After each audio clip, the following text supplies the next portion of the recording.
Break के बाद स्वागत है आपका। थोड़ी देर में उत्तर प्रदेश का चुनावी महासंग्राम समाप्त होगा और उसके ठीक बाद हम आपके सामने महा एग्जिट पोल रखेंगे। यूपी में क्या होगी आदित्यनाथ की सरकार को लेकर जो तस्वीरें सामने आने वाली हैं, सारी तस्वीरें सिलसिलेवार तरीके से हम आपके सामने रखने वाले। जी हाँ, बिल्कुल। क्या उत्तर प्रदेश में योगी आदित्यनाथ एक बार फिर से सरकार बनाने जा रहे हैं या फिर अखिलेश यादव 2012 का करिश्मा दोहराएंगे? इस वक्त का सबसे बड़ा सवाल यही बना हुआ है कि आखिर उत्तर प्रदेश में होने क्या जा रहा है। एक तरफ आखिरी दौर का मतदान बस खत्म होने वाला है, तो क्या योगी आदित्यनाथ या भाजपा एक बार फिर से रिपीट करेगी या समाजवादी पार्टी पूरी बाजी को पलट देगी?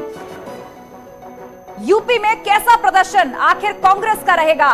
क्या इस बार प्रियंका का जादू चलेगा या नहीं, हम आपको बताएंगे।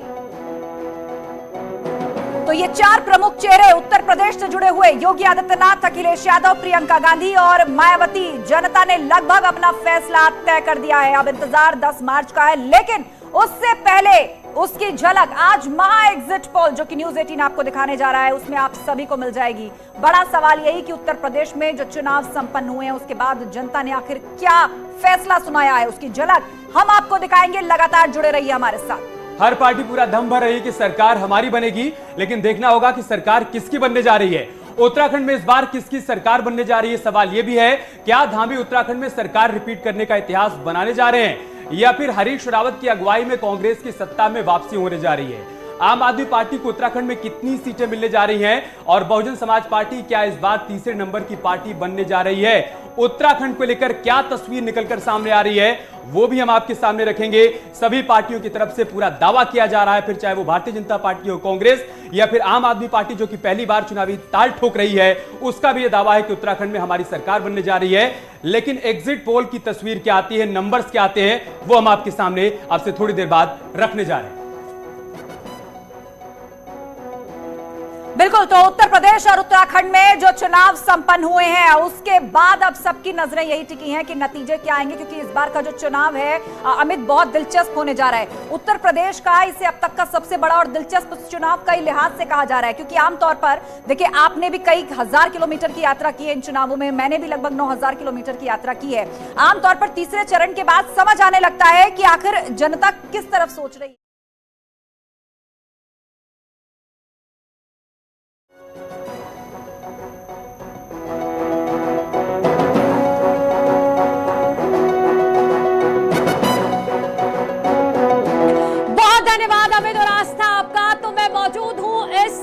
ग्रैंड और लाविश डेटा स्टूडियो में कौन कौन से दिग्गज हैं जिनकी साख इस बार दांव पर लगी हुई है। सबसे पहले बात करेंगे सीएम योगी आदित्यनाथ की।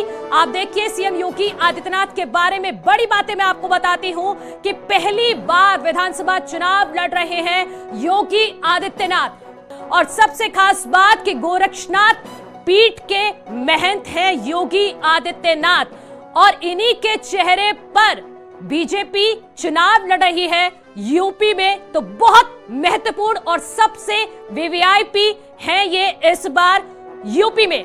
महा एग्जिट पोल के तमाम आंकड़े हमने अपने दर्शकों के सामने रखे और अब हम आपको दिखाएंगे पोल्स और पोल्स के आंकड़े आखिर क्या कहते हैं। न्यूज़ 18 ने जो खास तौर पर पोल्स और पोल्स के नतीजे जो आए हैं उसके मुताबिक कौन सी पार्टी सत्ता पर काबिज होते दिख रही है। पहले बात उत्तराखंड की करते हैं, तो उत्तराखंड में पोल्स और पोल्स के आंकड़े क्या कहते हैं। उत्तराखंड में पोल्स और पोल्स के आंकड़े कहते हैं कि बीजेपी की फिर से वापसी हो रही है 35 सीटों के साथ। और अब बात करते हैं उत्तर प्रदेश की।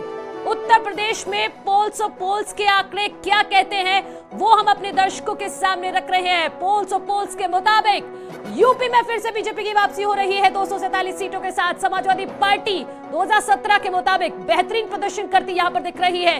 पोल्स और पोल्स के मुताबिक यूपी में भी एक बार फिर से योगी आदित्यनाथ के नेतृत्व में बीजेपी की सरकार की वापसी एक बार फिर से होने जा रही है। और एक बार फिर रुख करेंगे नोएडा स्टूडियो मेरे सहयोगी अमित का। Over to you Amit.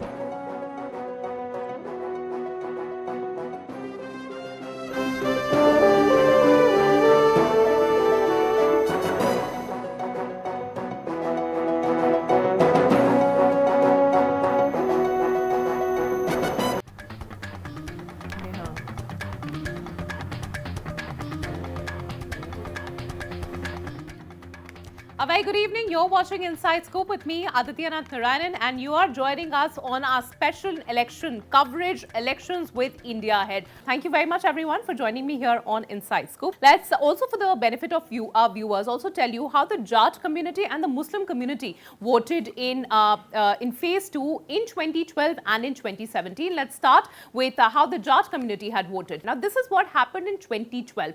We saw a huge margin of rise in the vote share that came in from the Jat community. Now, from a single digit, the BJP's vote share from the Jat community rose up to 53%. On the other side, RLD, which had got about 60+% of the Jat community votes, it zeroed down to and was brought down to almost half, which is 36%. The Samajwadi Party stood at about 9%, while the BSP's Jat vote share was about 1%. But it's not only the Jat community. The Muslim community was a sizable community in Phase 2. I'm requesting all my guests to please stay with us. We're taking a very short break. When we return, we'll discuss what's at stake for Phase 3 and Bundelkhand. Stay tuned.